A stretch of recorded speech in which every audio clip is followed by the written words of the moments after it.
Hello dear students, Kanoje sir here and welcome you in Student Point Academy. Students, today's in this video बच्चों आज के इस video में हम पढ़ने वाले हैं 4 fundamental operation on whole number और इस टॉपिक का हम करने वाले हैं असाइनमेंट नंबर 2.4 जो कि आपकी बुक नवनीत में दिया गया है। ठीक है, तो चलिए शुरू करते हैं इस वीडियो को, जिसमें हमारा जो पहला क्वेश्चन है वो है बच्चों, arrange the following number in increasing order. ये जो नंबर है नीचे दिए हुए, इन सभी नंबर्स को हमें क्या करना है, इंक्रीजिंग ऑर्डर में अरेंज करना है, मतलब बढ़ते क्रम में अरेंज करना है, चढ़ती क्रम में। तो सबसे पहले हमें देखना भाई बड़ा नंबर कौन सा है, छोटा नंबर कौन सा है। तो सबसे पहले देखो देखो 9 8 यहाँ पर भी, 9 8 यहाँ पर भी, 9 8 9 8 9 और 9 8। तो भैया ये जो है 98 98 98 98 ये 89 है, तो भाई 89 वाला तो भाई सबसे तो छोटा ही होगा। सो 89 320 इसको हमने पहले लिख लिया। उसके बाद फिर क्या है भाई, 89 टू ये 98 200 98 23 98 32। तो भाई 98 23 वाला सबसे छोटा होगा। ठीक है, ये 200 की सीरीज है, ये 100 तक भी नहीं पहुंचा, ये भी 100 तक नहीं, पर ये 23 और ये 32 है। तो ये वाला उसके बाद आएगा 98023, उसके बाद आएगा 98032 एंड देन आएगा 98230। देखो ये आपको कहाँ दिख रहा है, 98320। ठीक है, सॉरी 32 है। ठीक है, 32 वाला लास्ट में आपको कहाँ दिख रहा है, ये है, देखो ये फर्स्ट वाला ऑप्शन। नो,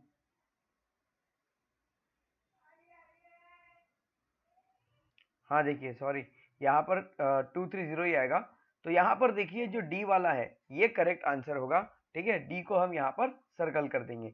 चलिए अब उसके बाद करते हैं नेक्स्ट क्वेश्चन। देखिए नेक्स्ट क्वेश्चन क्या है, next question is the greatest 3 digit number divisible by 8 10 12 is. देखो तो देखिए बच्चों, क्वेश्चन बड़ा ही मजेदार है। The greatest 3 digit number divisible by 8 10 and 12। हमें 8 10 और 12 से डिवाइड होने वाला सबसे बड़ा 3 डिजिट नंबर हमें बताना है। ये तीनों के तीनों 3 डिजिट नंबर है, पर इनमें से कौन सा 3 डिजिट नंबर है जो 8 से भी डिवाइड होगा, 10 से भी डिवाइड होगा, 12 से भी डिवाइड होगा, और वो सबसे बड़ा 3 डिजिट नंबर होगा। इस तरह के क्वेश्चन के लिए हमें डिविजिबिलिटी नहीं, हमें एलसीएम निकालना होता है। तो हम क्या करेंगे, सबसे पहले ये जो 8 है, 8 10 और 12 इनके फैक्टर निकालेंगे। ठीक है, इनको फैक्टर निकालेंगे। देखो 8 के फैक्टर क्या होंगे, 2 इंटू टू इंटू टू, 2 2 जा 4, 4 2 जा 8। 10 के फैक्टर क्या होंगे, 2 इंटू 5। और 12 का फैक्टर क्या होगा, 2 इंटू टू 4 और 4 इंटू 3। ठीक है, अब देखिए इनमें कॉमन क्या है, कॉमन क्या है, ये कॉमन है। कॉमन कितना है, 2 into two into two, common को हमने 3 बार लिखा। और जो नॉन कॉमन है उसे आप लिख लीजिए 3 इंटू 5। ठीक है, तो एक कॉमन फैक्टर, कॉमन वालों को एक बार लिख लिया और जो नॉन कॉमन है उनको एक बार लिख लिया। ठीक है, तो यहां पर क्या हो जाएगा, 2 into two into three into two into two into two, ये कितना हो गया भाई 8। इनका मल्टीप्लाई 8 होगा, 8 3 जा 24 और 24 इंटू 5 होता है 120। तो आंसर आ गया 120। अब देखिए ये 120 ऐसा नंबर है जिसको 10 से भी डिवाइड होगा, 8 से भी डिवाइड होगा और 12 से भी डिवाइड होगा। मतलब 120 को 8 से भी डिवाइड होगा, 10 से भी डिवाइड होगा, 12 से भी डिवाइड होगा। ठीक है, ये ऐसा नंबर तो हमें मिल गया। अब हमें इसी 120 को इतने दूर तक लेके जाना है कि ये 4 डिजिट नंबर ना बने। जैसे मान लीजिए 120 को अगर मैं 6 से मल्टीप्लाई करता हूं, तो 606, 6 2 जा कितना हो गया 12, 12 के 2 कैरी 1, 6 1 जा 6 प्लस 1 7, ये 720 होता है। तो हम और आगे बढ़ा सकते हैं, 120 को हम 8 टाइम ले लेते हैं। ठीक है, 800, 8 2 जा कितना होता है, 8 2 जा 16, 16 के 6 कैरी 1, 8 1 जा 8 प्लस 1 960। देखो 960 हमारे पास ऑप्शन भी है। हम एक काम करते हैं, 120 को 9 से मल्टीप्लाई करके देखते हैं। 900, 9 2 जा 18, 18 क्या 8 कैरी 1, 9 1 जा 9 प्लस 1 10, मतलब कितना हो गया 1080। तो ये बन गया भाई 4 डिजिट वाला नंबर। तो अब ये तो होगा नहीं, 960 ही आंसर आएगा। निकालने का तरीका क्या था वो समझो। सबसे पहले जो नंबर दिए हैं उन सबका आप क्या करो, एलसीएम निकाल दो। ठीक है, फैक्टर निकाल लिए, फैक्टर निकाल के इस जो कॉमन वाले नंबर है उनको मल्टीप्लाई करो और जो नॉन कॉमन है उनको लिखो। इन सबका आपस में मल्टीप्लाई करो, 120 आ गया। 120 एक ऐसा नंबर मिलेगा हमें जो इन तीनों नंबर से डिवाइड होगा। अब इसी 120 को मल्टीपल करना है, इतने टाइम मल्टीपल करना है कि वो 4 डिजिट से कम रहे, 4 डिजिट से कम बने पर सबसे हाईएस्ट बने, उतने टाइम तक इसे मल्टीप्लाई करना पड़ेगा। तो इसके लिए हमने 8 टाइम तक मल्टीप्लाई किया और आंसर आया 960। तो 960 इसका करेक्ट आंसर होगा। ठीक है। उसके बाद चलते हैं next question, question number 3। Which of the following number is divisible by 18? इनमें से कौन सा नंबर 18 से डिविजिबल होगा, मतलब 18 से डिवाइड होगा। तो देखो बच्चों, हमने 18 की डिविजिबिलिटी क्या पढ़ी थी? 18 की डिविजिबिलिटी पढ़ी थी हमने, जो भी नंबर ऐसा इवन नंबर जो 9 से डिवाइड होगा वो 18 से डिवाइड होगा। तो सबसे पहले इवन नंबर देखो भाई, ये तो ऑड नंबर है क्योंकि लास्ट में 5, इसको काट दो। अब इनमें से कौन सा नंबर 9 से डिवाइड होगा वो हमें देखना है। ठीक है, तो 9 से डिवाइड होने के लिए क्या करना पड़ता है? सभी नंबर का प्लस, सभी नंबर का प्लस और वो 9 से डिवाइड होना चाहिए, सभी नंबर का प्लस और वो 9 से डिवाइड होना चाहिए। तो देखो 4 + 4 कितना होगा? 1 2 3 4 5 6। ठीक है, कितने? 6 4 है, तो 6 4 जा 24, इसका प्लस आएगा 24। 24 9 के टेबल में नहीं आता, ये इसकी डिविजिबिलिटी नहीं है। 1 2 3 4 5। ठीक है, 6 5 जा 1 2 3 4 5, 6 5 से कितना होता है? 30। तो ये 30 भी 9 के टेबल में नहीं आता, ये इसकी डिविजिबिलिटी नहीं है। 1 2 3 4 5 6 कितना है? 6।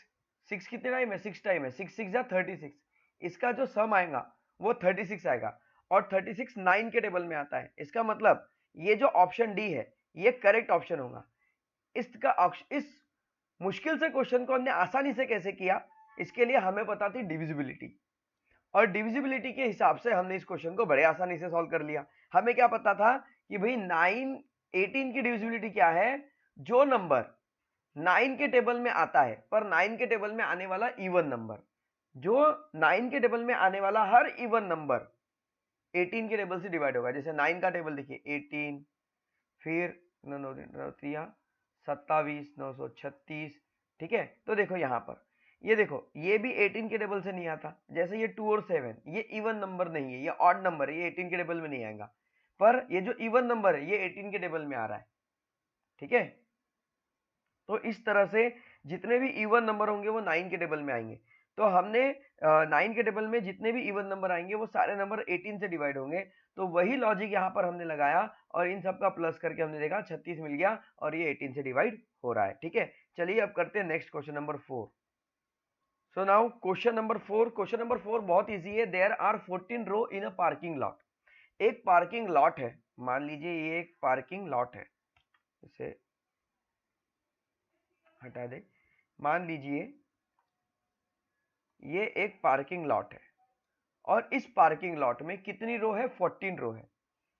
1 2 3 4 5 6 7 8 9 10 11 12 13 14 15। देखो 1 2 3 4 5 6 7 8 9 10 11 12 13 14। ठीक है, 14। तो हम एक काम करते हैं, इसको डिलीट कर लेते हैं। ठीक है, ये हो गई 14 लॉट हो गए। एक लॉट में कितनी कार आती है? देयर आर 14 रोज और if every row are 420 slot, मतलब कि ये एक स्लॉट में 420 कार आएंगी, यहां पर भी 420 कार आएंगी, यहां पर भी 420 कार आएंगी, यहां पर भी 420 कार आएंगी, यहां पर भी 420 कार आएंगी। तो ऐसे 14 बार, मतलब 420 मल्टीप्लाई बाय 14 हम करेंगे तो हमें आंसर मिल जाएगा। क्या आंसर होगा? 400 4 2 जा 8 4 4 जा 16 0 1 0 0 1 2 2 1 4 जा 4। कितना आएगा?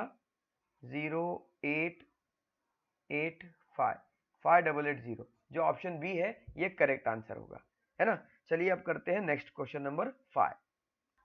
हाँ, so question number 5, in a school there are 704 desk to be place in 22 classroom. देखो एक स्कूल है जहां पर 22 क्लासरूम है और डेस्क बेंच कितने हैं 704, और 704 डेस्क बेंच को 22 क्लासरूम में डिस्ट्रीब्यूट करना है, ठीक है, रखना है।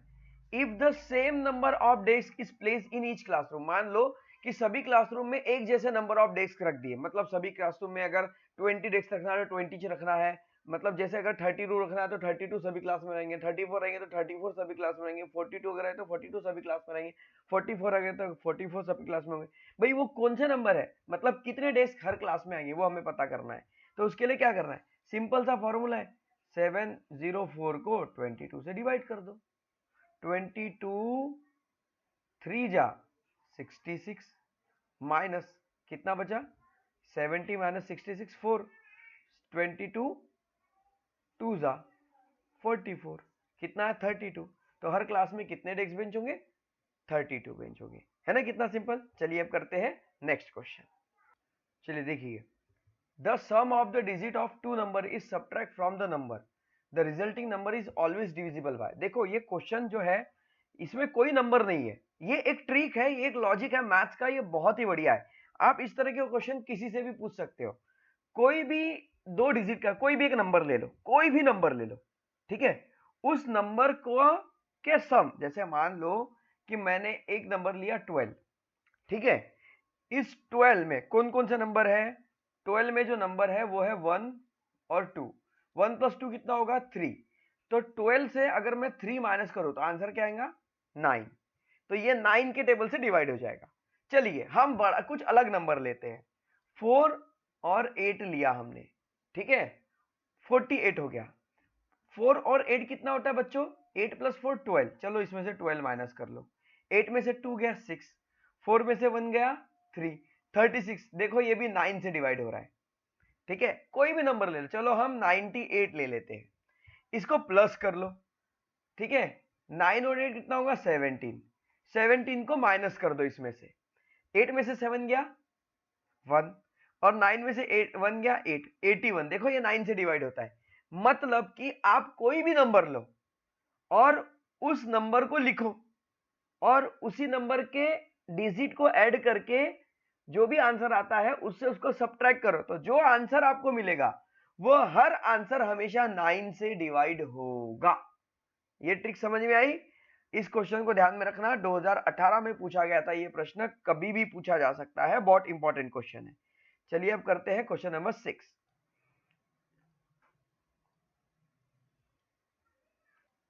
चलिए अब नेक्स्ट क्वेश्चन देखिए, देखिए simplify 89 multiply by 15 plus 11 multiply by 15 minus 500, क्या आंसर होगा। देखिए सब इसको सॉल्व कैसे करना है, बोडा मास याद रखना, बोडा मास को शॉर्टकट में हम क्या लिखते हैं, BAD बदमास, ठीक है, बदमास। सो ब्रैकेट, भाई यहां पे कहीं ब्रैकेट दिख रहा है क्या, नहीं, कट कर दो, ठीक है, ये ए हटा दो, BDMAS है, हाँ BDMAS, क्या याद रखना है, BDMAS, ब्रैकेट है क्या यहाँ पर, कहीं नहीं दिख रहा है, हटा दो। डिवाइड है क्या, कहीं दिख रहा है क्या, डी से डिवाइड नहीं दिख रहा है। मल्टीप्लाई है क्या, हाँ, तो सबसे पहले इनका मल्टीप्लाई करो और फिर इसका मल्टीप्लाई करो, जो भी मल्टीप्लाई होगा वो आंसर यहाँ आपको लिखना है, जो भी मल्टीप्लाई होगा वो आंसर यहाँ पर आपको लिखना है। इसके मल्टीप्लाई से इस 500 को माइनस करना है, ठीक है, और फिर इसके आंसर को इसके साथ प्लस कर देना है क्योंकि बीच में प्लस है, और इसके साथ माइनस करना है। आपका आंसर जो है इसका 1000 इसका आंसर रहेगा, ठीक है, करेक्ट आंसर इसका 1000 होगा। बहुत सिंपल है इसलिए मैं सॉल्व करके नहीं दिखा रहा हूं, मुझे उम्मीद है कि आप इसे जरूर सॉल्व कर लेंगे। नहीं कर पा रहे तो कमेंट में लिखो, मैं स्पेशल वीडियो बनाऊंगा इस क्वेश्चन के लिए, और अगर कर पा रहे हो तो कमेंट में लिखो yes I can do it. चलिए अब करते हैं इस एक्सरसाइज का लास्ट क्वेश्चन। सो क्वेश्चन नंबर 8 जो है बहुत ही इजी है बच्चों, जिसमें आपको सिर्फ डिवाइड करना है, ठीक है, क्या है डिवाइड में, 130429, 13 से डिवाइड करना है भाई, 13 वन जा 13 वन जा 13, माइनस 0 0। अब देखो ऊपर से हम नीचे एक नंबर उतार रहे हैं, तो जब हमने ऊपर से नंबर नीचे उतारा तो 13 से इसको डिवाइड करना पड़ेगा। तो 13 से 0 को डिवाइड होता है क्या? नहीं होता। तो नहीं होता तो 0 लिखो, ठीक है। उसके बाद हमने 4 को नीचे उतारा। अब बताओ 4 को 13 से डिवाइड होगा क्या? नहीं होगा। ऊपर से नंबर नीचे उतारा है ना, डिवाइड करना पड़ेगा, नहीं कर सकते, 0 लिखो। अब हम 2 को नीचे उतारेंगे, कितना हो गया यहाँ पर? 42।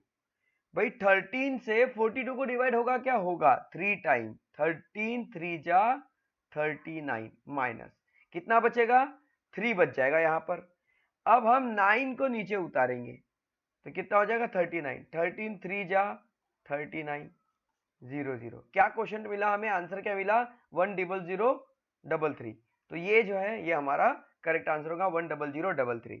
ठीक है। आई होप दैट ये डिवाइड आपको समझ में आ गया होगा। बहुत डिवाइड को मैंने यहाँ पे 3 स्टेप कम कर दी डिवाइड की, मैंने फटाफट फटाफट आपको बता दिया। ठीक है। जो भी नंबर हम ऊपर से नीचे लिखते हैं, जैसे इस 0 को हमने नीचे लिखा, तो इस 0 को डिवाइड करना ही पड़ेगा, नहीं होता तो 0 ऊपर लिखो। फिर हमने 4 को नीचे लाया तो 0 4 हो गया। भाई 4 13 से छोटा है, डिवाइड होगा ही नहीं, तो डिवाइड तो करना ही है, नहीं होता तो 0 लिखो। फिर 2 को नीचे उतारे, बन गया 42। हाँ 42 अब 13 से बड़ा है तो कुछ ना कुछ तो नंबर मिल ही जाएगा। फिर हम ऐसा करते आगे बढ़ गए और हमारा आंसर आया 10033।